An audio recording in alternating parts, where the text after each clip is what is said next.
ಒಂದು breaking news ಬರ್ತಾ ಇದೆ, ನೋಡೋಣ ಏನು ಅಂತ.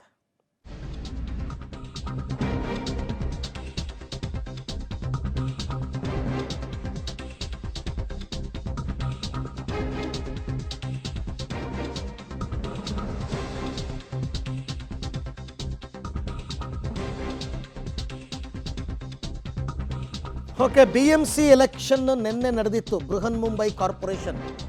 ಆ ಎಲೆಕ್ಷನ್ ಕೌಂಟಿಂಗ್ ಇವತ್ತು ಆರಂಭ ಆಗುತ್ತೆ 10 ಗಂಟೆಗೆ. ಹಾಗಾದರೆ ಯಾರ ಪಾಲಿಗೆ ಬೃಹನ್ ಮುಂಬೈ ಕಾರ್ಪೊರೇಷನ್? ಎಕ್ಸಿಟ್ ಪೋಲ್ಗಳೆಲ್ಲ ಬಹುತೇಕ BJPಗೆ ಬಹುಮತ ಅಂತಲೇ ಹೇಳ್ತಾ ಇದ್ದಾರೆ. BJP ಬಣ, BJP ಮಹಾಯುತಿ ಇದೆಯಲ್ಲ, ಆ ಮಹಾಯುತಿಗೆ ಗೆಲುವು ಅಂತ ಕೆಲವೇ ಗಂಟೆಗಳಲ್ಲಿ ಆರಂಭ ಆಗುತ್ತೆ. ಪಬ್ಲಿಕ್ ಟಿವಿಯಲ್ಲಿ ಕೂಡ ಫಲಿತಾಂಶದ ಕ್ಷಣದ ಮಾಹಿತಿಯನ್ನು ನಿಮಗೆ ನಾವು ಕೊಡ್ತಾ ಹೋಗ್ತೀವಿ.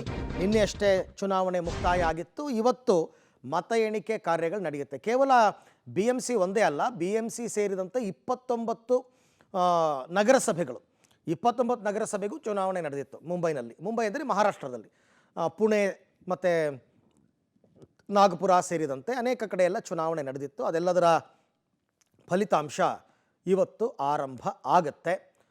ಕಳೆದ 25 ವರ್ಷದಿಂದ BMC ಮೇಲೆ, ಬೃಹನ್ ಮುಂಬೈ ಕಾರ್ಪೊರೇಷನ್ ಮೇಲೆ ಬಿಗಿ ಹಿಡಿತವನ್ನು ಹೊಂದಿದ್ದು ಉದ್ಧವ್ ಠಾಕ್ರೆ. ಕಳೆದ 25 ವರ್ಷದಿಂದ ಉದ್ಧವ್ ಠಾಕ್ರೆ ಹಿಡಿತದಲ್ಲೇ ಇತ್ತು, ಶಿವಸೇನೆ ಹಿಡಿತದಲ್ಲಿ. ಬಟ್ ಈ ಸರ್ತಿ ಅದು ಮಹಾಯುತಿ ಪಾಲಾಗುವ ಸಾಧ್ಯತೆ ಇದೆ ಅಂತ ಎಕ್ಸಿಟ್ ಪೋಲ್ಗಳು ಹೇಳಿವೆ.